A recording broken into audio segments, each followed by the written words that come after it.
मत्स्य व्यवसायाला चालना देण्यासाठी राज्य शासन विविध प्रयत्न करीत आहेत। यातील सर्वात महत्त्वाचा भाग म्हणजे शासनाने मत्स्य व्यवसायाला शेतीचा दर्जा दिला आहे। हा दर्जा बहाल केल्यामुळे मत्स्य शेती करणाऱ्यांना कर्ज, किसान क्रेडिट आणि अनुषंगिक बाबी प्राधान्याने मिळण्यास मदत झाली आहे। यामुळे मत्स्य व्यवसाय आज प्राधान्याचे क्षेत्र झाले आहे, असे मत मुख्यमंत्री देवेंद्र फडणवीस यांनी व्यक्त केले। मोर्शी येथे महाराष्ट्रातील चौथे आणि पश्चिम विदर्भातील पहिल्या मत्स्य विज्ञान महाविद्यालयाचे भूमिपूजन पार पडले। यावेळी पालकमंत्री चंद्रशेखर बावनकुळे, मत्स्य व्यवसाय तथा बंदरे मंत्री नितेश राणे, खासदार अनिल बोंडे, आमदार प्रताप अडसड, केवलराम काळे, उमेश यावलकर, राजेश वानखेडे, प्रवीण तायडे, चैनसुख संचेती, रामदास तडस, नवनीत राणा, पशुसंवर्धन, दुग्ध व मत्स्य व्यवसाय विकास विभागाचे सचिव डॉक्टर रामास्वामी एन, महाराष्ट्र पशु मत्स्य विज्ञान महाविद्यालयाचे कुलगुरू डॉक्टर नितीन पाटील,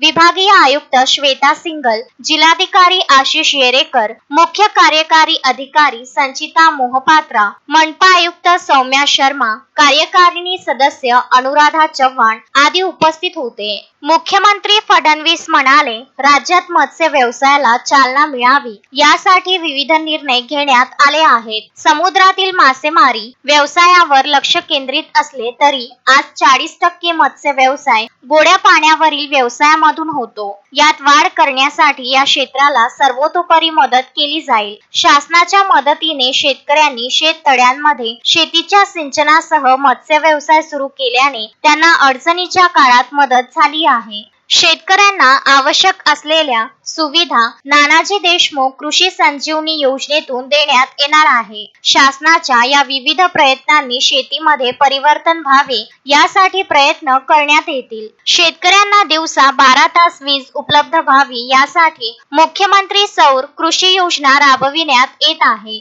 या योजनेचा प्रायोगिक प्रकल्प मोर्शीमध्येच राबविण्यात आला आहे। शासनाने केलेल्या आश्वासनानुसार पुढील 5 वर्षे शेतकऱ्यांना मोफत वीज मिळणार आहे। शेतकऱ्यांना सर्व बाजूंनी मदत करून त्यांचे जीवन सुकर करण्यावर भर देण्यात येणार असल्याचे त्यांनी सांगितले। खासदार अनिल बोंडे यांनी प्रास्ताविकातून राबविण्यात येणाऱ्या विविध उपक्रमांची माहिती दिली। कार्यक्रमाच्या सुरुवातीला मुख्यमंत्री फडणवीस यांनी शिवाजी महाराजांच्या पुतळ्याला अभिवादन केले। त्यानंतर महाविद्यालयाच्या इमारतीचे भूमिपूजन करून कोनशिलेचे अनावरण केले। यावेळी भुई समाजातर्फे मुख्यमंत्र्यांचा पुष्पहाराने सत्कार करण्यात आला। तसेच जिल्ह्यातील 5 रस्ते विकास कामांचे लोकार्पण करण्यात आले। शिप्रा मानकर यांनी सूत्रसंचालन केले तर कुलगुरू डॉक्टर पाटील यांनी आभार मानले। आज मोर्शीमध्ये मत्स्य विज्ञान विद्यापीठाच्या भूमिपूजन समारोहामध्ये मंचावर उपस्थित असलेले जिल्ह्याचे पालकमंत्री आणि राज्याचे महसूल मंत्री, आज मला अतिशय आनंद आहे की डॉक्टर बोंडे यांनी अतिशय मेहनत करून राज्यातलं चौथं आणि पश्चिम विदर्भातलं पहिलं मत्स्य विज्ञान विद्यालय हे मोर्शीमध्ये तयार व्हावं असा प्रयत्न केला आणि आज त्यांच्या जन्मदिनी याचं भूमिपूजन होत आहे याचा मला विशेष आनंद आहे। मासेमारीच्या नवीन संकल्पना तयार झाल्या पाहिजे आणि मोठी रोजगाराची व्यवस्था देखील निर्माण झाली पाहिजे। या दृष्टीनं खरं म्हणजे आपल्या मत्स्य व्यवसाय विभागाच्या माध्यमातून आज आपण काम करतो।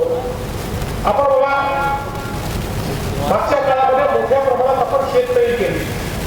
या शेततळ्यांच्या माध्यमातून शेतकऱ्याला एक संरक्षित सिंचन मिळावं असा आपण प्रयत्न केला, पण अनेक शेतकऱ्यांनी या शेततळ्याचा साईज थोडा वाढवून आणि त्याचा उपयोग मत्स्यपालनाकरता केला। काही जिल्ह्यांमध्ये मी गेलो होतो तर त्या जिल्ह्यांमध्ये या शेतकऱ्यांचा मत्स्यपालनाकरता इतका चांगला उपयोग त्यांनी केला की त्यातनं त्यांना एक अतिरिक्त अशा प्रकारची इन्कम मिळाली आणि मोठ्या प्रमाणात या व्यवसायामध्ये ते पुढे जाऊ शकले। Vidarbha news bureau, Amravati. प्रत्येक प्रजातीची फुलझाडे व फळझाडे मिळण्याचे विदर्भामधील एकमेव ठिकाण Gayatri nursery, Datta colony, Badnera road, Amravati. अधिक माहितीकरिता संपर्क साधा 9075575317 9325303223।